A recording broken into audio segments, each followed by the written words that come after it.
What? Keith, you look up when's the last time they came out with an album, the Chili Peppers. Okay. I mean, I never like. There's a couple songs I like by them. Brad. I Nah, mean, there was only one I remember that I really cared about it. But that the problem is, yeah, Give It Away was a pretty good one. A couple of the other stuff in that one record was all right as well. There, Suck My Kiss was a good one there. But when they start moving again, it shifted towards the crowd where the alternative crowd, the alternative stuff like the Pearl Jam, the Matchbox 20 crowd, all that, the Melissa Etheridge. That's when I kind of stopped. I'm gonna ask. I'm gonna add. I'm gonna add Arc right Arky now. there, yes, definitely there. Shit. All right. So what's up, Keith, brother? How you doing? What's You up? okay? Good. Everything good there? Yes. All right, there. I just came But, in the house not too long ago. I got the sniffles, so if you hear me going, you know why. Okay. All right. Yeah. All right. So we live right now. Yep. Here, I added Arky to the Arc. show there. Good. All right. All right. So we're live right now on my channel there. 2019. 2009. What? That's the last time Red Hot Chili Peppers put out an album. All right. Like I said, I'm not big on them and all that jazz there, but Yeah. I know that so they still have their fan base there. They're kind of like in regards to the big ones next to Pearl Jam, which of course, as we mentioned, we got to talk about it as well. Somebody left a comment on one of my vlogs saying, "Did you heard about Nikki Sixx?" So I checked that out on Google, and next thing you know, there is their beef. He's beefing with Eddie Vedder with the members of Pearl Jam. I guess if I understand, Pearl Jam said they never liked Motley Crue. Well, of course, obviously there. So Eddie Vedder said Nikki Sixx got fired back and was saying that called Pearl Jam a boring band. So I guess they're now beefing with one another. I like Pearl Jam more than I like Motley Crue. I'm on Nikki Sixx's on this one here because I enjoyed Motley Crue more than Pearl Jam.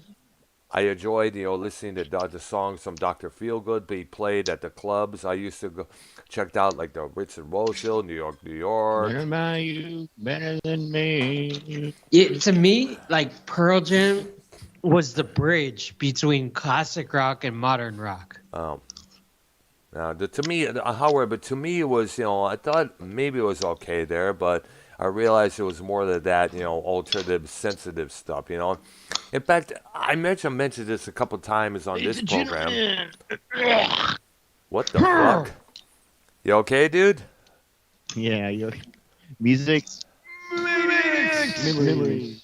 All right. Brothers. Okay. Let me see if I can add Arky to the show there. I added him in. All right, I'll add him as well there. I don't know. Because I know last... Come on, we're going to have to wing it with the news and stuff, which is fine. Okay. A lot of news. I know. We got to talk about a lot of things and other stuff as well there. If we aren't able to get a hold of him, then, let's see. I'm still calling him right now there. See what's going on. I know last Thursday he wasn't able to make it because of the dialysis thing he was doing. Yeah. The bad weather we had last week, caused that to be delayed to later on towards the evening. So as a result, he had to take a night off there, and it says he's unavailable. What the fuck?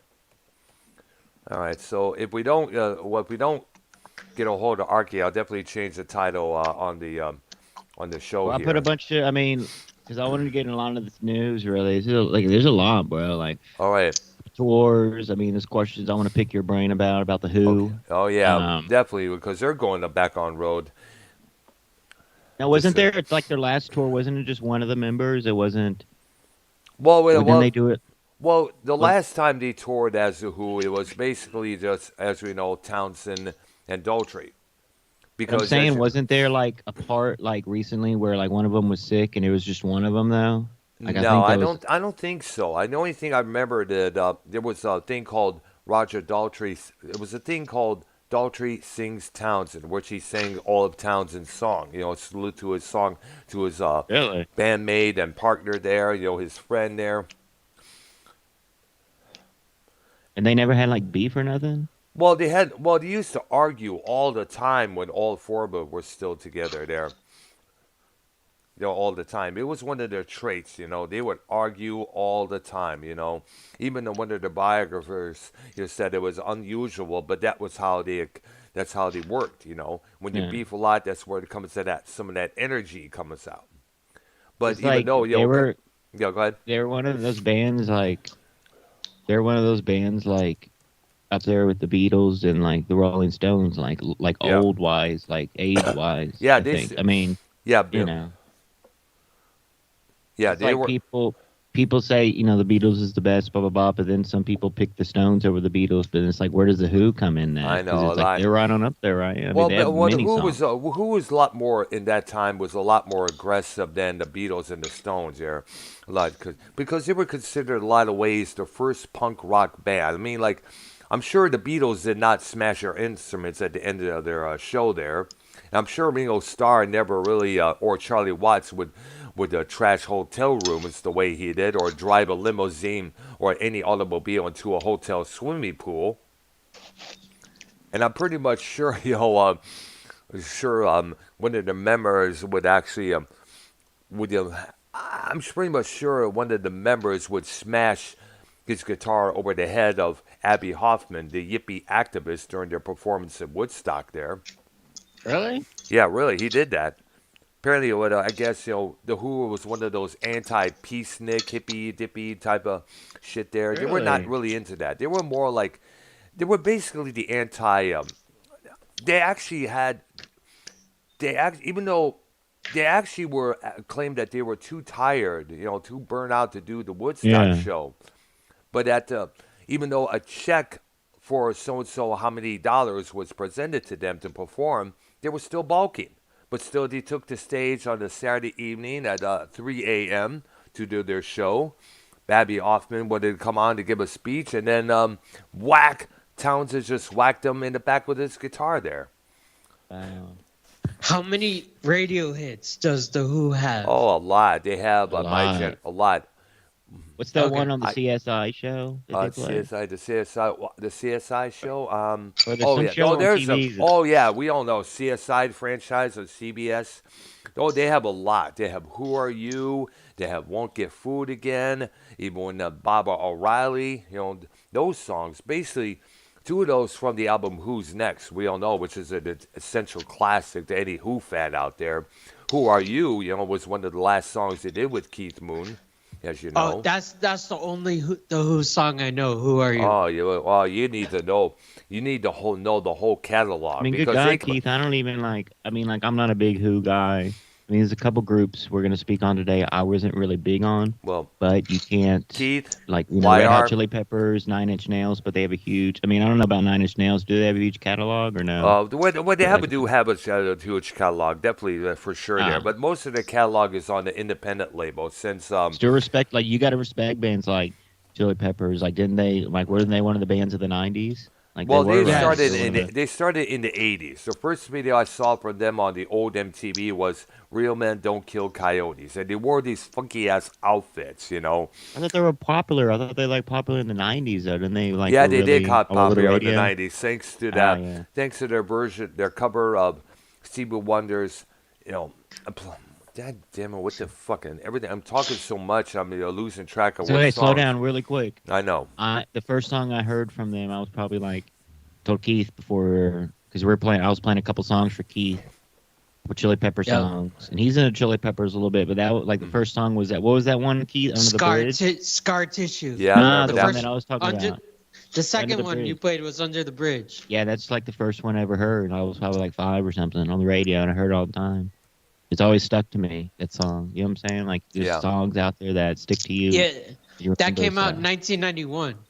Yeah, I remember Yeah, that so one. that- That was that song basically was about heroin use, I guess, because a couple members Oh. were still doing heroin, and one of the original guitar players Flea, died didn't that from guy Flea do it? Well, he did a little bit there. Anthony Kiedis, the singer, did it a little bit there. But actually, but their guitar player, I guess his name was Howell Swalbeck, I think his name is. He died in 1988 from ODing on that stuff there. Mm. So My favorite Red Hot Chili Peppers song is the Zephyr song. You ever heard of that one? Surfer song. I think I heard that one. That was the one with. I think I heard that. I think it was. Wasn't that the one with Dave Navarro on their lead guitar? I don't know. I know because Keith, he it's was. an older song, right? Yeah. Yeah, it came out like 2002 or something. Oh, okay. There. I know that was after. Back to the Who. Back to the Who. We're all over All the right. place. We need to chill. So back to the Who. Brown, Yeah. Yeah. and we got some Judas Priest news too. Halford spoke about the Alfred. switch on the court. Yeah, it was his idea to Alfred. do Yeah, the you four said man. Alfred at first there. Yeah. He spoke. Yeah, spoke about the Spotify thing there. Yeah. No, he spoke. Well, I mean, I didn't hear that, but he spoke about it was his idea to do the four piece. Yeah, that was like, true backfired there. on him. Yeah, I know. You saw that? Of course. But Yeah, we'll get I into that remember real reading that. quick. Yeah. We'll get into that later because I just wanted to throw it out there because I don't want to forget about this stuff. But Keith, Yes. Yes.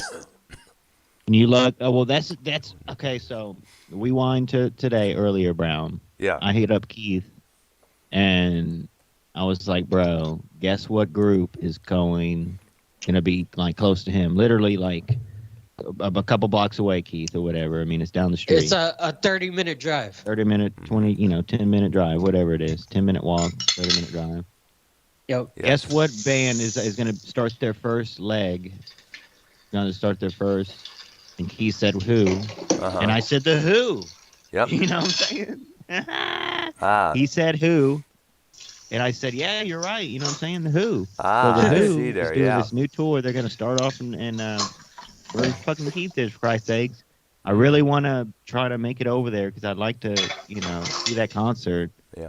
in Florida. And if Keith, would like to go to the Who, that would be cool. I'll bring his mom, whatever. Now is Mellow Yellow going to be there as well? Because I understand Yes. nice. Well, we gotta Yeah, see. Mellow like, Yellow lives 20 minutes away from me. Oh my, Well, we you can should all pay him go a to the visit Who. sometime there. we can all go to the Who at the Nice. thing, and it's like Cool. guitar shaped hotel. You know what I'm saying? Oh yeah. Yeah. Probably where the Hard Rock artists, Hotel, I think think it's called. Keith, do you think the artists that play there at that venue there, do you think they stay at that Hard Rock Hotel actually? Yes, definitely. Most likely, yeah. So They you got can to. get Yeah. like you could probably get like autographs, maybe get a picture with them perhaps. Yes, like, artists. definitely. Yeah. Like this guitar hotel is like top level Las Vegas style hotel. Ah, I see there. Yeah. That's if the security is cool. Because remember, there are a lot of security out there to absolute pricks. Well, obviously they're not going to come down for breakfast. Like they'll have room service, but Yeah, I mean you never know. Yeah. But so like that, they're going to be there. They're doing this next year and stuff. Yeah. I think it was in April they're going to start it. This year, the Who's going to tour this come in April. Wasp is Yes. also going to be doing some shows as well. There, they announced that they're going to be doing some performances, and there's a good chance that possibly they're thinking about doing the song "Animal," "Fuck Like a shit. Hold Beast." on. That song was very notorious with them throughout the '80s there, and that got them in trouble with the PMRC around the time there. And I guess that the reason the band stopped it because frontman Blackie Lawless is a born again Christian, and he's kind of it just wouldn't go against it would against his Christian beliefs. Needless to say, there. I mean, I'm sure Prince, who was a member was a Jehovah's Witnesses during the later years of his life, he wouldn't be comfortable singing songs like "Head" or "Sister." Or any song from There's a song called Head. yeah, it's song. It's about Right. look up the lyrics and you see what I'm talking about. And especially look up the song "Sister," and that's a trip to listen to. But lyric wise, that is. Brown, are you Yeah. have you ever seen the Who in concert ever? No, I never have, unfortunately. I don't have. I've never seen any members of the Beatles. I've never seen Pink Floyd live. I only saw Ozzy Osbourne one time. And I only saw one member of Pink Floyd, David Gilmour, back in 1984 with my dad. I did see Van Halen with my dad as well. Iron Maiden with my father as well. It was when they played the now we saw it renamed. multiple times. Yeah. They played the now renamed Pine Knob Music Theater. They changed it back to that name after years of being the DTE Energy Music Theater. Thank goodness for that, because there were so many people in there still calling it Pine Knob, and I guess it got to the executives there. Thank goodness for that, because all these corporation named buildings and arenas was just getting way too far. Like, what's going to be next? Chase Bank Boulevard? We already have the Staples Center. We have Comerica Park, named after a banking firm in Michigan there. We already have, what's it called? The Toyota Center here in Houston. We have all these, places here. It's like named after corporations, after companies. Like, obviously, they're trying to sell their companies, obviously. We understand that. But don't go to over the board where you have to rename Woodward Avenue back in Michigan as, let's say, blah, blah, blah, Pepsi Boulevard or something like that, That's a little bit too much, okay? You could just go back to sponsoring programs and sponsoring shows and events there. Yo, like Schlitz Malt Liquor, but no, Schlitz Beer welcomes the Who. Siobhan Fragrances sponsors the Rolling Stones 1981 tour. Do it like that, okay? Go ahead. The Guitar Hotel, the cheapest room is $400 a night. Damn. Holy cow. Yeah. The most I paid for a hotel room was $65. And that was a cheap-ass hotel on Groesbeck Highway back in Michigan there. And it was with whichever lady I was involved with. $64, Brown. On average, most hotels are like $100. Oh. No. Brown stayed at the Days Inn. No, I didn't. Well, it was a small Quality hotel. Inn or whatever. It was a small motel. It was called the M97 Motel. Oh, all right. Yeah. It's on, I guess it's located between 12 Mile, a little Martin fucking Road. Fleabag fucking podunk fucking hotel, Brown. What are you talking about? It's called the Fleabag. What is it called? Fleabag Hotel? Never heard that term before now. But either way, it was, it was a good Was motel. it nice? It was nice. Yeah, pink light, nice bed, TV playing porn 24/7 there. Dang. Yeah. There was this one hotel, remember, that did not have a phone number, did not give out their listings or addresses there, because it was basically one of those secret hotels where people, executives, married men and women, go to cheat on their spouses with. There's this Days Inn, like a 30-second drive right outside Disney, and it's $60 a night, and with a coupon, it's $40 a night. Oh, wow. Dang. Nice. Sounds good there. Yeah. Called the fucking Roach Motel, Keith? No, it's Days Inn. You ever seen roaches in motels before, guy? No, never have. Never. Nah. Never. Seen a couple roaches back in my day. You know what I'm saying? Wow. Have you ever, well, let's get back to the music. Oh, yeah. Wasp. We are, like I said, there. Chris Holmes, Nikki Sixetti Vetter. Yeah, Chris Holmes. We got to talk about him. It was revealed this week that he has cancer in both his throat and his neck. Neck, yes, the throat and neck cancer. That's who he's been diagnosed with. Never heard of such a thing. Oh, shit. Neither have I. I'm surprised I didn't know you could get cancer in your neck. But then again, cancer doesn't discriminate. It could strike anywhere: brain, lungs, skin, stomach, prostate, ass, penis. You never know. Yeah. Ball sack. Cancer don't give a fuck. You'll go wherever the fuck it wants to go. And I guess he's going to start, pretty soon, 7 weeks of treatment there. Pretty soon there. So, and already Blackie Lawless, his old partner, has been wishing him the best in this, and many other people as well who remember the old Wasp. And let's not forget, YR, I think I mentioned in my vlog, you mentioned that one scene in The Decline of Western Civilization Part 2, The Metal Years, right? Where Chris Holmes is in that pool wearing some sort of a stage outfit, barefoot. He was drinking a lot. He was drunk off his ass there. And his mom was up by the poolside there. Yeah, so everyone who doesn't know who we're talking about, there's this documentary. You can go on YouTube. What was it called? Like, Mean Man? Nah, it's like on this documentary, Heavy Metal Years or I mean, something. yeah, it came out in the theaters back in 1988. A lot of metal bands were on there. A band called London, Detroit Seduce was had a song. They were featured in the movie as well. Definitely check out the movie when you can. It's a good documentary. They had Like, interviews with Lemmy, Gene Simmons, Paul Stanley, Ozzy Osbourne. They were had features in that movie as well. There, definitely. And the soundtrack is pretty cool as well. They have a good performance from Megadeth doing one of their songs. All these people moshing on the stage. That's the stage I've been down to the crowd that's up there. I think it's "In My Darkest Hour" is the song that they were doing.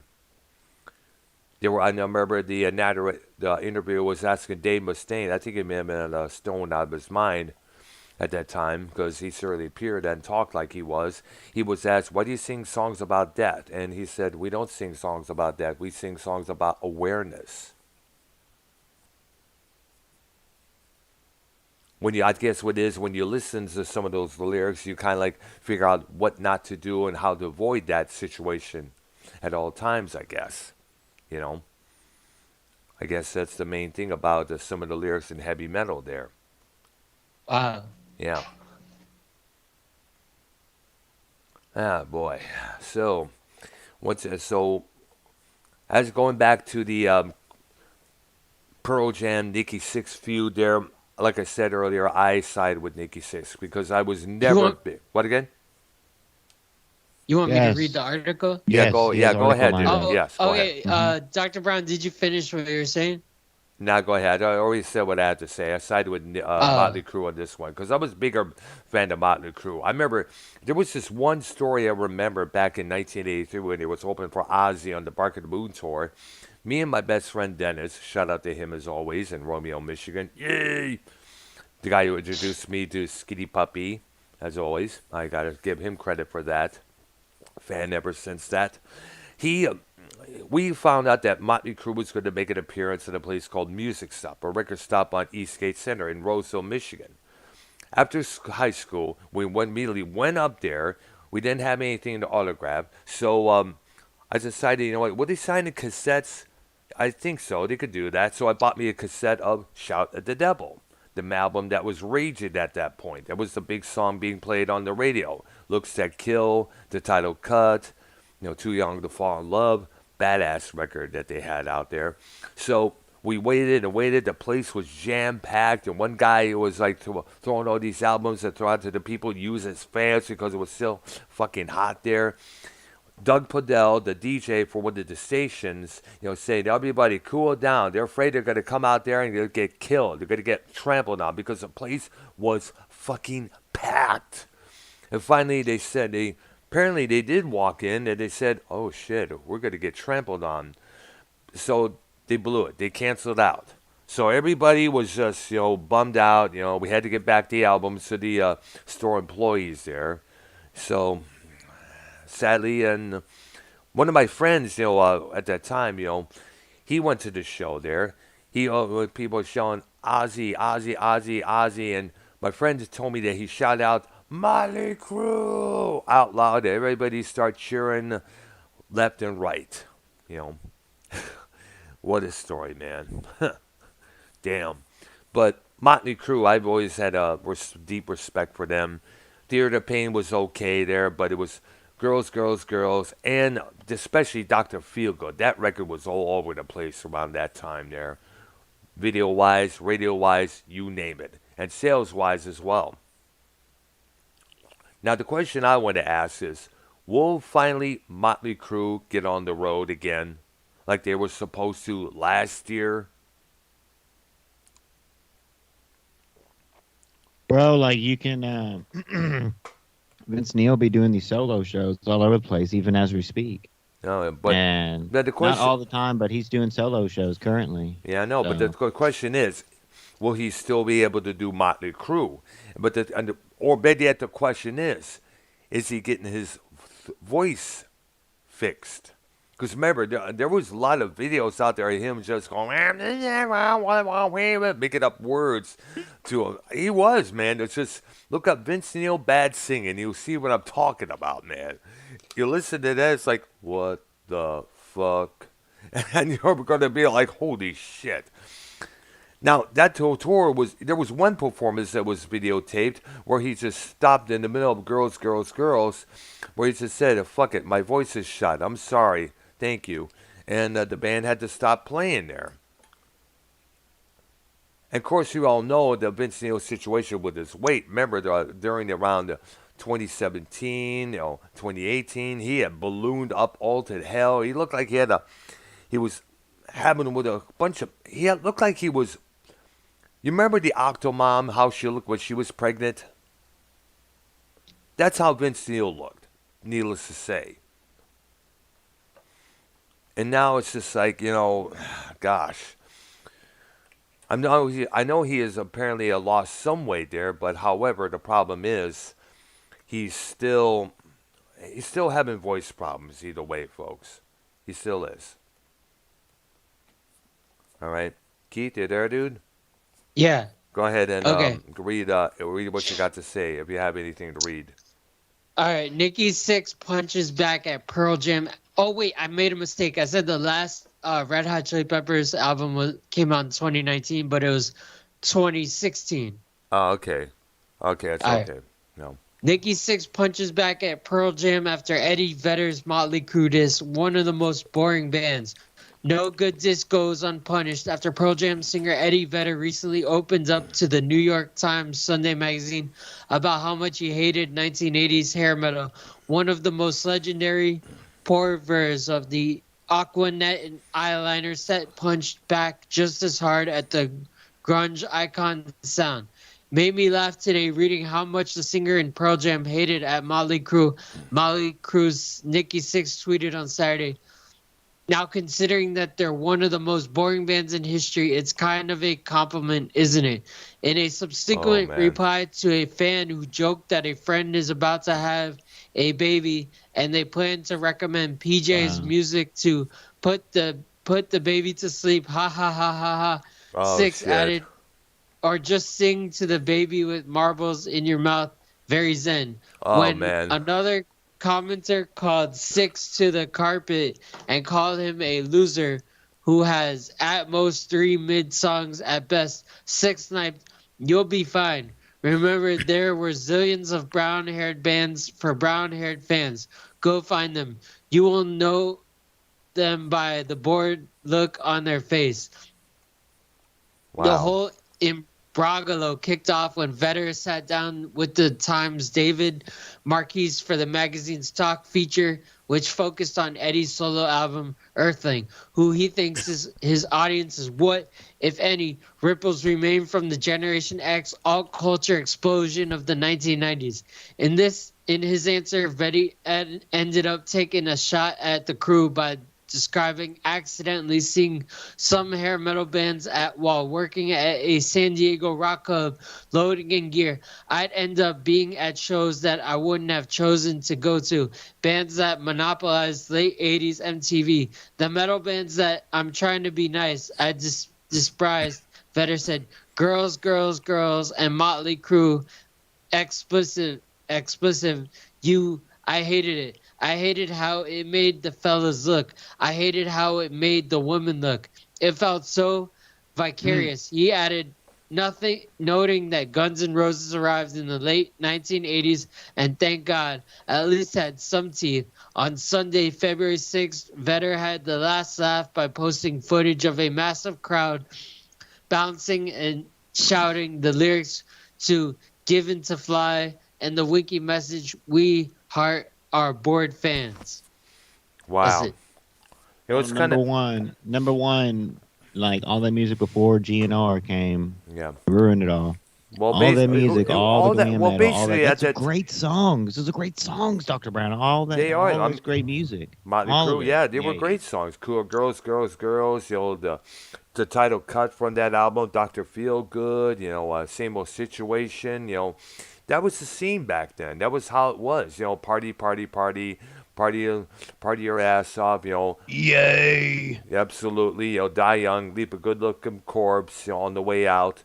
That was the thing back then, where Guns N' Roses came in with some tales of paranoia, inner struggles, Metallica Yes. with world issues, personal issues, with like drug addiction, tell was it tell the evangelist? It's Leper Messiah takes aim at that. Bands like Guns N' Roses, and Metallica, they kind of like changed the game where it came a lot more nitty gritty, singing about a lot of personal stuff there. I know the song "My Michelle" by GNR was about a friend of theirs named Michelle who was going through a lot of drug issues at that time. But but then again, that was the scene back then. And you got to remember, Pearl Jam was one of these alternative bands like REM, 10,000 Right. Maniacs, who view that as sexism towards women. But then again, if you preach that kind of if you go to a strip club and start preaching that bullshit, protesting inside there, most likely you'll probably be escorted out of the security kindly. Because there are guys out there who want to see naked chicks dance.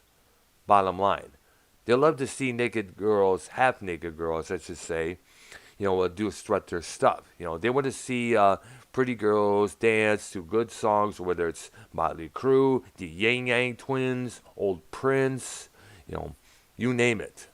That's how it worked. I mean, it's sorry, there's still an audience for that to this day. But Right. but then again, Eddie Vedder and this boy and this crew and the crowd that he helped inspire, they were like mostly they were ones who looked at that as sexism towards women. It's keeping women in their place. Women are this and like. Well, excuse me, Eddie.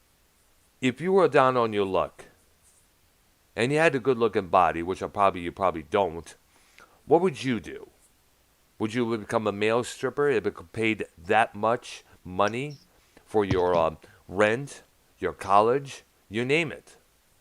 A lot of women chose stripping because, like I said, it pays a lot of damn money in tips and the paycheck as well there. You make tons of money. And most of them are, trying to get through college intuitions, because college is expensive. Rent is expensive. Taking care of kids is expensive, Some women, I don't know. Well, nowadays, most women are doing these OnlyFans accounts, where they do almost explicit pictures of them in bikinis, bathing suits, and provocative poses and that. Blowjobs. Yep, absolutely. They had to Or remove the porn stuff out there because I guess people are starting to compare OnlyFans to Pornhub and X Hamster and all that there. So I guess OnlyFans, which is by the way based out of London, decided, what, fuck it, let's do away with some of the explicit porn stuff. Just keep it with chicks in explicit clothing, provocative poses. Vince penis. Yeah. Yeah. Well, Tony would love that one there. Mhm. But that's the kind of crowd, and I was to say that the most of the people of today came from that crowd. The kids who grew up on Pearl Jam and when they were in their 9 or 10 years old, grew up with their beliefs that Eddie Vedder, Chili Peppers, all these alternative bands, that's all they talk about, women over men, political correctness, accepting gays, whereas back then, before, all that was not allowed. Back then in the 70s and 80s, if you came out of the closet, it was your life was in trouble. You were hunted. People hated you. You were disowned by your family and friends and the community around you. Nobody spoke to you in your high school. You were beat up in high school. A couple of times you were often killed.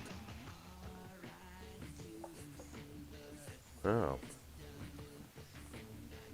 And those people out there who grew up in that scene era still carry on those values today. Yeah. You hear that, Brown? I hear some of it, yeah. I Know what see. that is? You know what that is? No, I do not.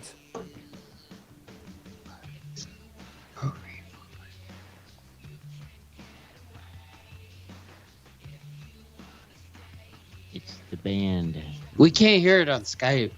It's the band Two. Rob Tool? Halford. No, Oh, Two. two. Oh, okay. Rob Rob Halford. Halford and Oh, John 5. wow. I did. I only had the CD back in Richmond, Michigan, for a while there. It was some of the good stuff there. I know Hole in the Ground was a Yeah. good one there. It's like Nine Inch Nails. Yeah, But I Rob know. Halford. Yeah, but yeah, I guess And everyone then you that gotta that's love John 5 too. I mean, yeah, you know. yeah. Michigan's own John Five, I should say. Remember the told Marilyn us Marilyn Manson group. I think he played for Rob. Rob Zombie as well, He's right? still with Rob Zombie, by the way. Yeah. There, I Oh, remember I this got the guy. article. I remember this guy when he was still with the band Pepperland, with playing the clubs Ah. in Roseville, Harpo's, Ritz and Roseville, New York, Um, New York. Great band they were. Keith has our next segment. Red Good, Hot good. Chili Peppers. Go ahead, Keith. Red Hot Chili Peppers announced new album Unlimited Love. Share video for new song Black Summer. Hmm. Hold on. Okay. The band's first new music since guitarist John Frusciante rejoined the lineup in 2019. Oh, Red Hot Chili Peppers are back with their first new song since 2016. Black Summer also marks the band's first song since guitarist Frank Sinatra rejoined the lineup in 2019. The track leads the band's new album, Unlimited Love, which is produced by Rick Rubin and out April 1st via Warner. Watch the video for Black Summer below. The new single arrives ahead of Red Hot Chili Peppers' upcoming stadium tour. wow. The group has all Stadium. shows lined up with support from A$AP Rocky, Thundercat, Anderson, I know Thundercat. Anderson, Park, and the Free Nationals. Haim, Beck. Oh no, I'm thinking of Supercat. Never mind. Park and the Free Nationals. Haim, Beck, The Strokes, King Princess, and St. Vincent. The track is currently slated to begin in June and continue through September. Our only goal is to get lost in the music, the members of Red Hot Chili Peppers said of their forthcoming album in a press release. We, John, Anthony, Chad, and Flea, spent thousands of hours collectively and individually honing our craft and showing up for one another to make the best album we could. Our antenna attuned to the divine cosmos. We were just so damn grateful for the opportunity to be in a room together and once again try to get better. Days, weeks, and months spent listening to each other, composing, jamming freely, and arranging the fruit of these jams with great care and purpose. The sounds, rhythms, vibrations, words, and melodies had us enwrapped. Wow. They continued. We yearn to shine a light in the world. To uplift, connect, and bring people together. Each of these songs are on our new album, Unlimited Love, is a facet of us reflecting our view of the universe. This is our life's mission. We work, focus, and prepare so that when the biggest wave comes, we are ready to ride it. The ocean has gifted us a mighty wave, and this record is the ride that is the sum of our lives. Thank you for listening. We hope you enjoy it. Rock out, motherfuckers. Franchetta added, when we got together to start writing material, we began by playing old songs by people like Johnny Guitar Watson, The Kinks, The New York Dolls, Richard Barrett, and others. Ever so gradually, we started bringing in new ideas and turning jams into songs, and after a couple of months, the new stuff was all we were playing. The feeling of effortless fun we had when we were playing songs by other people stayed with us the whole time we were writing. For me, this record represents our love for and faith in each other. Red Hot Chili Peppers' previous album, The Getaway, was released in 2016. The record produced by Danger Mouse marked their... Oh, Danger Mouse is cool, yeah. Marked their last with Josh... Wow. Marked their last with Josh Cliffing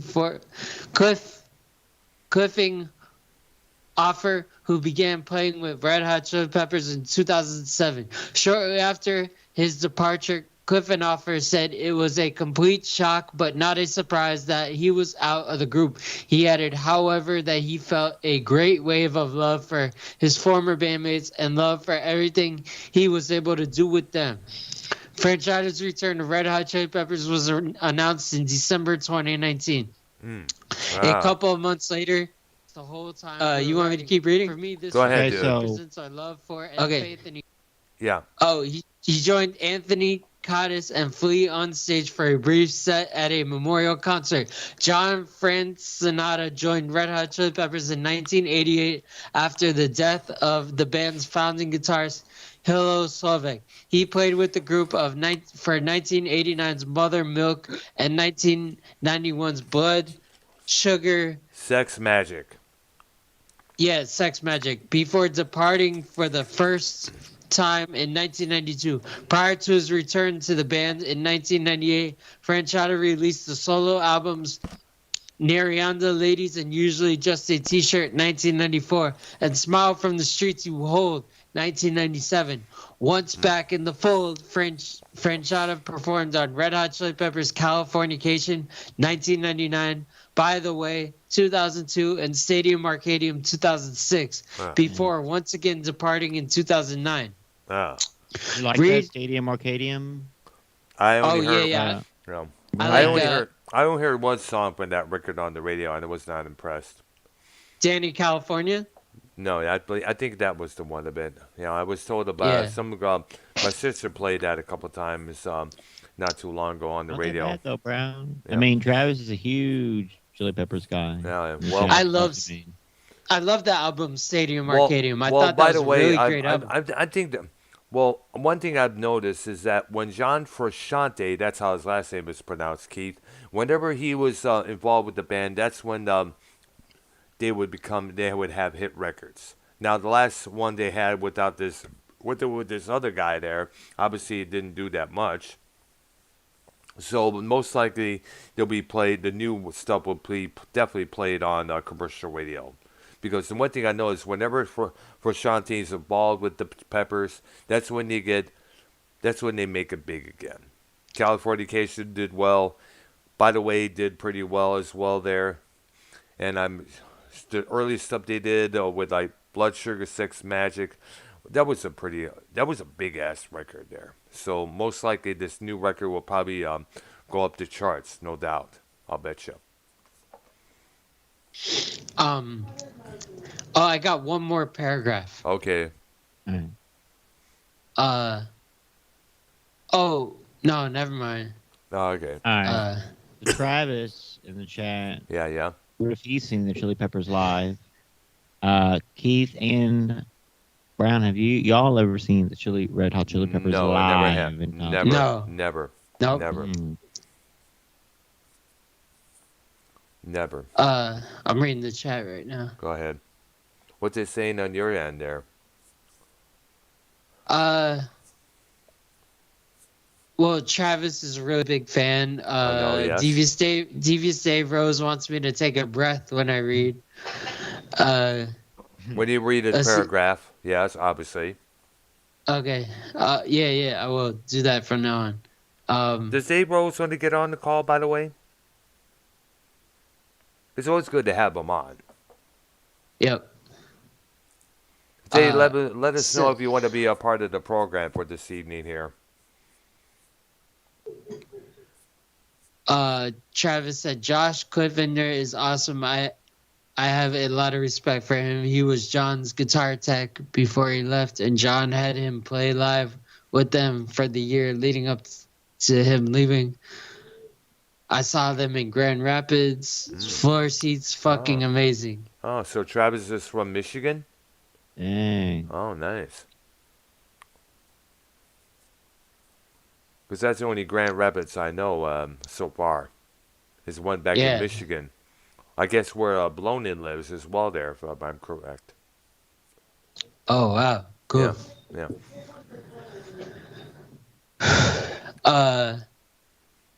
That's it. That's it for the chat. Okay, there. I mean, the news, basically, yeah. So let So, me look up.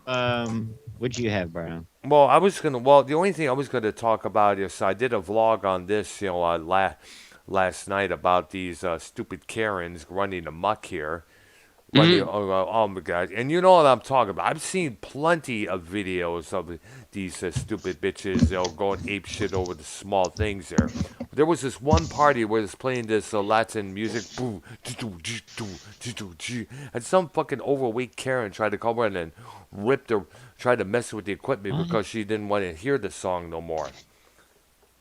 What was the song? Holy shit. Yeah, What was the song? I don't know what it was, but it was one of those Latino type songs there. But Ah, this dumb broad just felt the need to just ripped.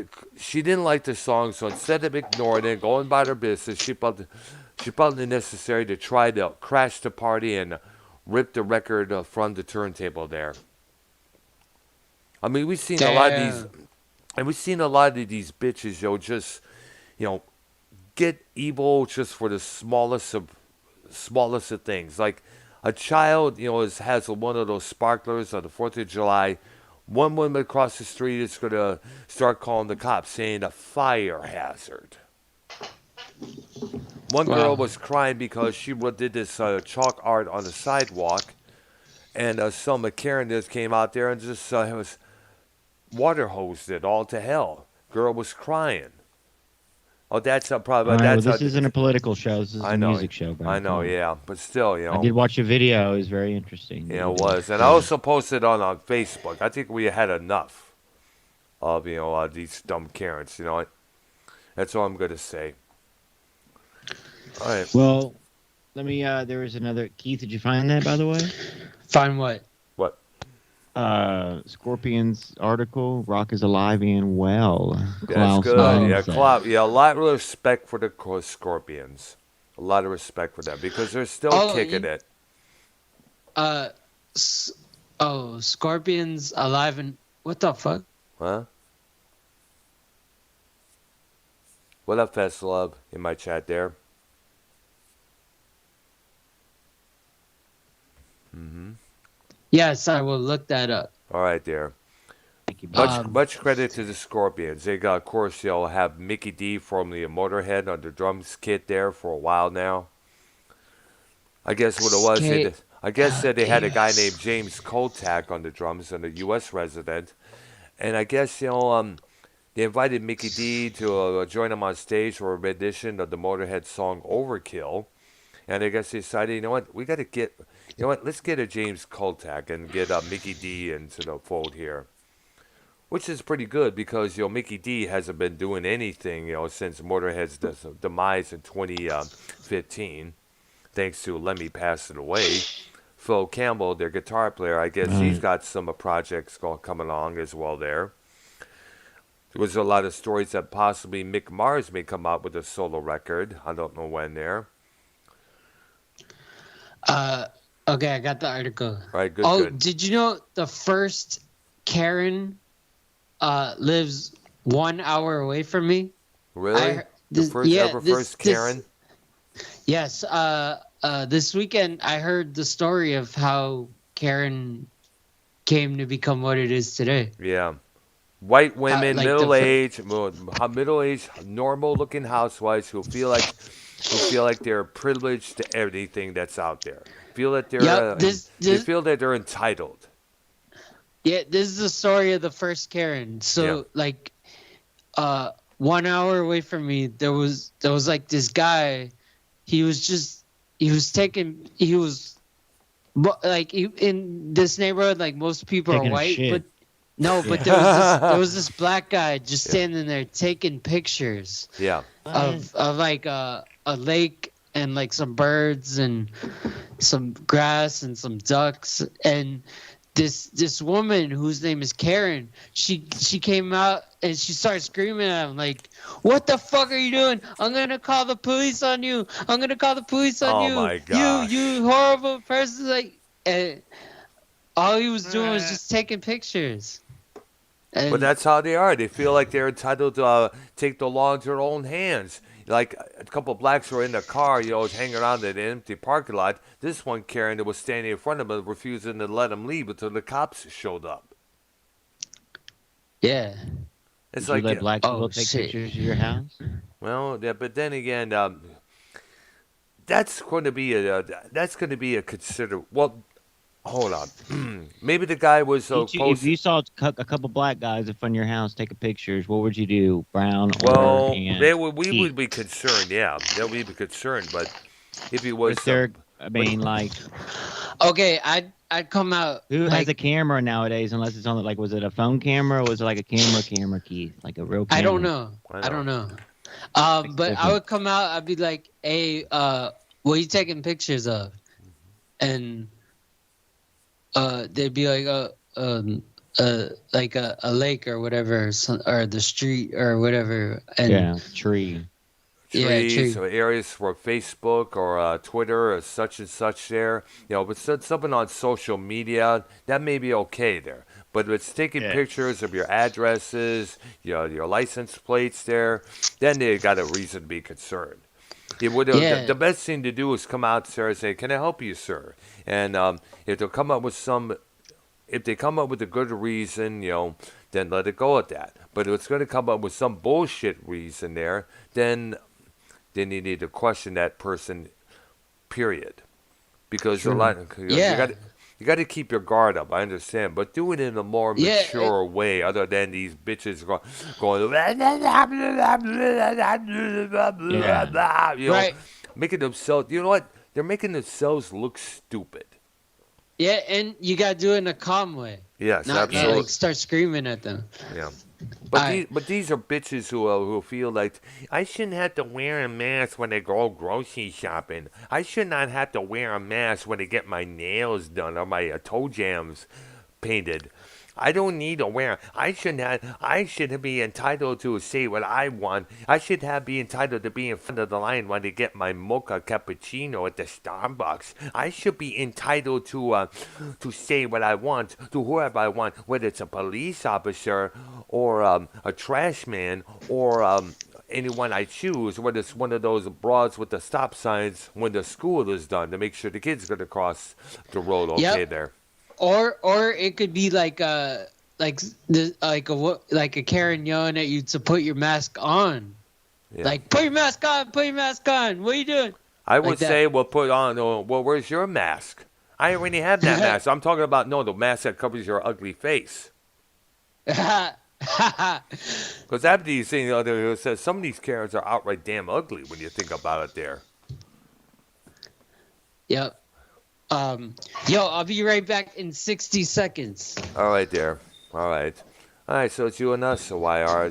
Did you try to get Arc there?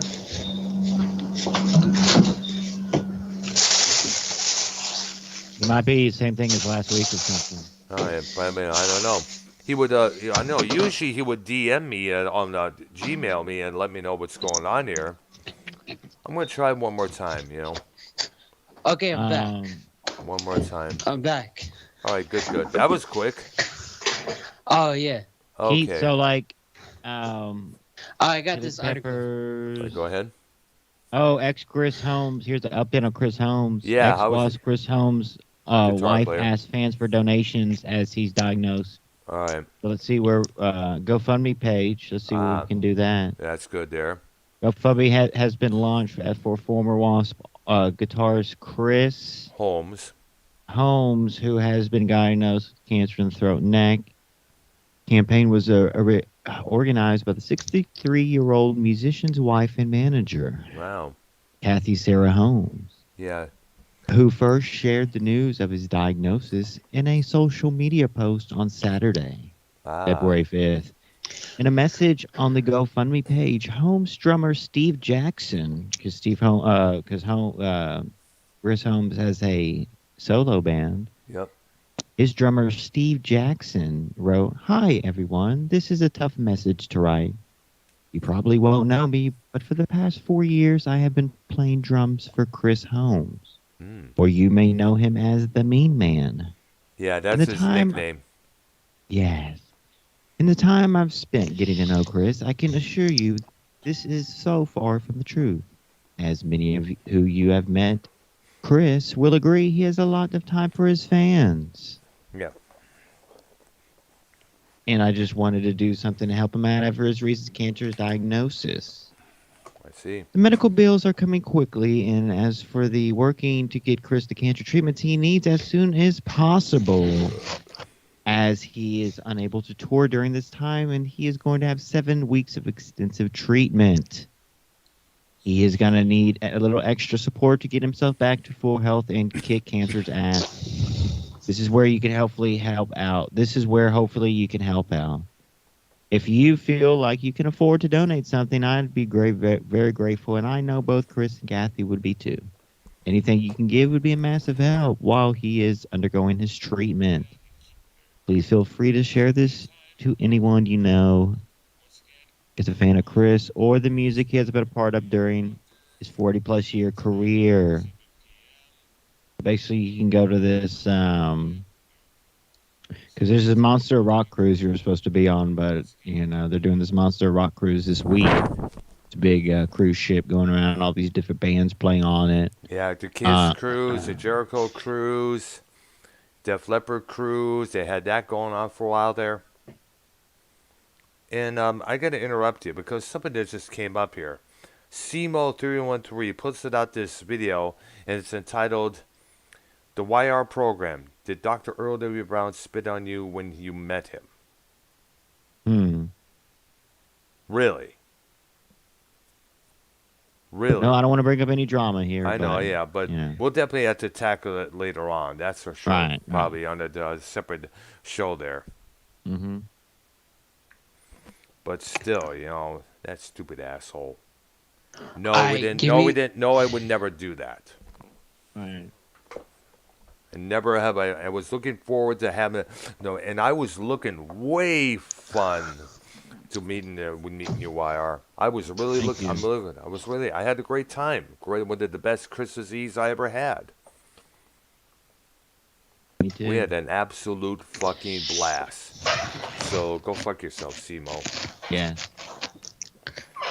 Well, Simo's in your chat? No, Jesus.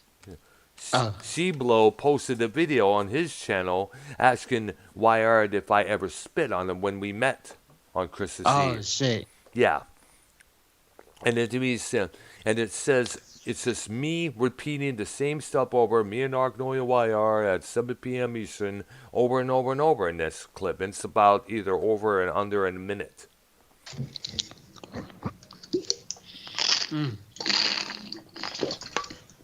All right, you want me to read this Scorpions article? Yeah, go ahead, dude. Yes. Scorpions Cosmin Rock is alive and well. In a new interview with Liz Barnes of Planet Rock's My Planet Rock's Scorpions singer Cosmin was asked if the title of the band's band's new album, Rock Believer, is a message of sorts for the group's fans around the world. He responded as transcribed by blabbermouth.net. Maybe that's because of the pandemic. It's all a dialogue with the fans, especially since we are blocked away from the world of touring for such a long time. It's like you want to stay in touch with your fan base, and though the social media today with the Facebooks, Instagrams, and even TikTok laughs, whatever comes along the way, you have a chance to be in touch with your fan base, and it's pretty cool dialogue. You get some feedback to what you say, and maybe it's good. Sometimes it's maybe not so good. He continued, I'll tell you a story. In the middle of the pandemic and way before we recorded the first track of this album, I wrote a little song in my studio back home just to put something out on the social media without saying, here's a new single from the Scorpions. It was just a little song, and the song was Sign of Hope. It was maybe 2 minutes something, not a big song, and I wanted to get in touch and just say, stay strong. Take good care of yourself. We'll see you again. Let's go through this pandemic together. And by the end of the year, we put out 3 Sign of Hope fan videos and reached a lot of people. And it was such a nice interaction with the fans. And the same goes for the lyrics in Rock Believer. We are the essence of rock believers, yes, but also we've heard so many years, rock is dead. There is grunge, there is hip-hop, there is rap. Yes, these genres are very popular these days, no question about it, especially hip hop and rap.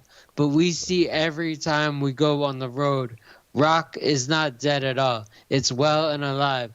And Rock Believer is directed to this community saying, "We love you, uh, and we hope you love this new album as much as we do. And I'm a rock believer just like you." It's a clear message. Wow. Rock Believer will be released on February 25th. The LP was recorded primarily at Peppermint Park Studios in Hanover, Germany, and was mixed with the legendary Hansa Studios in Berlin, Germany, with engineer Michael Lieber, who has earned multiple Grammy nominations for his mixed work with producer Max Martin on albums by Taylor Swift and Katy Perry. Scorpions' new album will mark their first release since 2007's. Wait, hold on. Give me like 10 seconds. 10 seconds. Okay. There. All right, good. I'm back. Good. Scorpions' new album will mark their first release since 2017's Born to Touch Your Feelings Best of Rock Ballads, which was an anthology of new and classic material. Scorpions originally intended to record the new album in Los Angeles with producer Greg Fiedelman, whose previous credits include Slipknot and Metallica.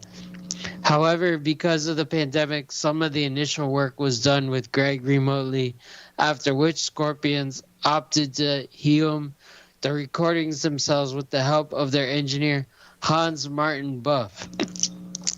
Meanie previously told Talking Metal that the goal with using Fieldman to produce Rock Believer was to bring the old vibe from albums like Blackout, Love at First Thing, or even Love Drive. "We try to focus on these albums and this attitude," he said. "If we get there, who knows? It's so many years later. But it's the spirit and it's the whole vibe around the album. This time the focus is on the harder songs." Scorpion will kick off their Rock Believer World Tour in March in Las Vegas, where the band will play 9 shows as part of their residency at Planet Hollywood Hotel. Afterwards, they will cross the Atlantic. Have you ever seen them, Brown? Scorpions live? No, I didn't. But I heard a lot of good things about them. It's good that they're still kicking ass out there on the road, you know. Klaus, Rudolph, Martinez, and Mickey D. And I don't know the current bass player's name there, but it's good to see them still touring, still putting out records there. In fact, by the way, check out a song they did with Tanya Turin, the former singer of Nightwish, called "The Good Die Young." Definitely good song there.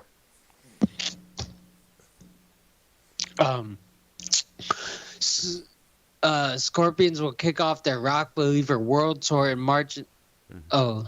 Afterwards, they will cross the Atlantic to Europe, where they will play 6 concerts in France and 6 shows in Germany, supported by Wolfgang Van Halen's new band, Mammoth WVH. Scorpions' last full-length collection of new recordings was the aforementioned Return to Forever, particularly comprising songs of the band had in the vault from the 80s. It was the final recorded appearance of the Scorpions' longtime drummer James Kodak, who was dismissed from the band. Kotak. Hey, wait a minute. Wait a minute. Go ahead. You said that the songs on this last album were songs from the 80s that were in a vault? Are you talking to me? Yeah. Oh, I don't know. Reread what you just wrote. Read that again, man. We kind of missed that. Okay. Scorpions' last full-length collection of new recordings was the aforementioned Return to Forever, particularly comprising songs the band had in the vault from the 80s. So it's like so it's the stuff that never got released, but it had been the vault compilation for years. or something. Something like that, yeah. It was the final record. It was the final appearance of Scorpions' longtime drummer James Kotak. Kotak, Yeah. who was dismissed from the band in September 2016. Ah. He has since been replaced by Mickey D, formerly of Motorhead. Ah. Who also played with King Diamond when King Diamond became a solo act after Merciful Fate's demise. Okay. And I guess from what I understand, Koltak and his ex-wife, Athena Lee, who was Tommy Lee's sister, they had a bitter-ass divorce. There was a show called Rock Wives where basically James Koltak got this tattoo and she sent Athena the bill. Did you get that, Keith? Yeah. No. Jeez. No, the shell thing. Yeah. Oh, yes. Haha. Haha. Yeah. Yeah, that's... I watched a couple of that when it was on. I think it was on Access TV, that show there. It was featured the ex-wives of Vince Neil, Janie Lena Warren, the drummer from James Koltak, formerly of the Scorpions, and forgot the fourth one there. But it was about their lives and how to go about their business, doing this, doing that, getting this manicure, did this pedicure, getting this nails done, getting this facelift here and there, trying to hook up with another rock star to mooch off his money here and there, kind of that stuff there. So they'll try to raise their kids and that, Maybe Shell used to be called Sheldon. Which Shell? The one that's Shell we know and know so well? Yes. Ah. Yeah, like his name was like Sheldon, and then she changed her name to Shell. She has a big a bunt brown. You know what a bunt is? Like a big let me guess. Ball sack? Bunt. Bunt. Mm. B-U-N-D-T. B-U-N-D-T. Let me look that up. Oh, yeah, let me look that up, too. B-U-N-D-T.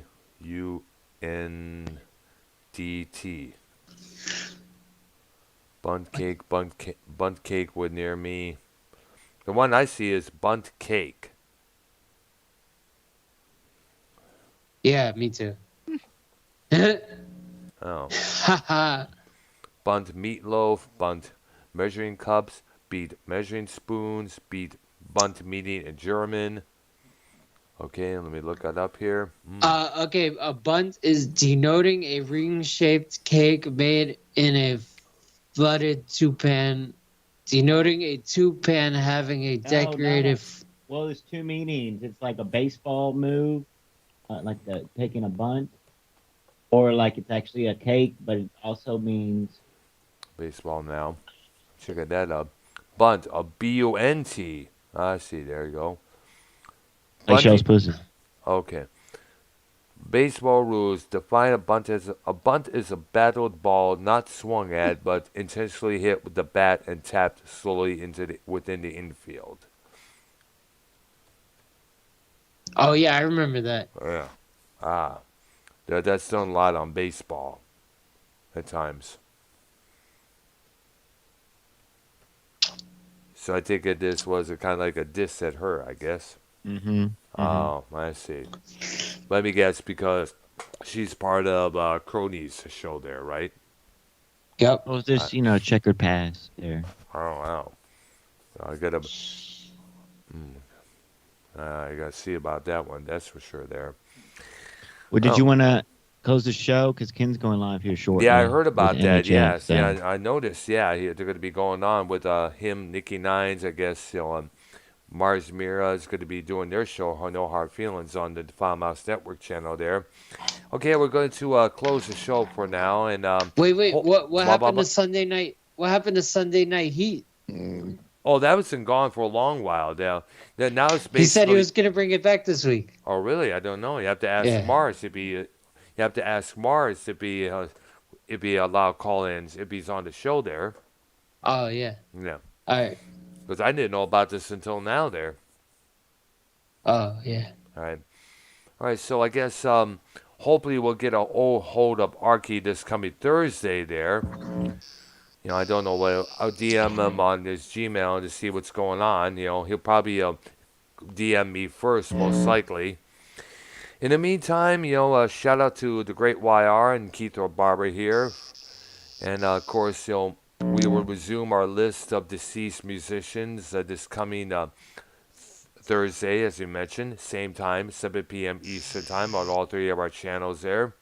Alright. For YR, Keith, and myself, you guys have a pleasant Monday evening, okay? All right. All right, and fuck Y'all WWE. Thursday. All right. Thursday. Thursday we'll be alive once again. Okay. And hopefully, like I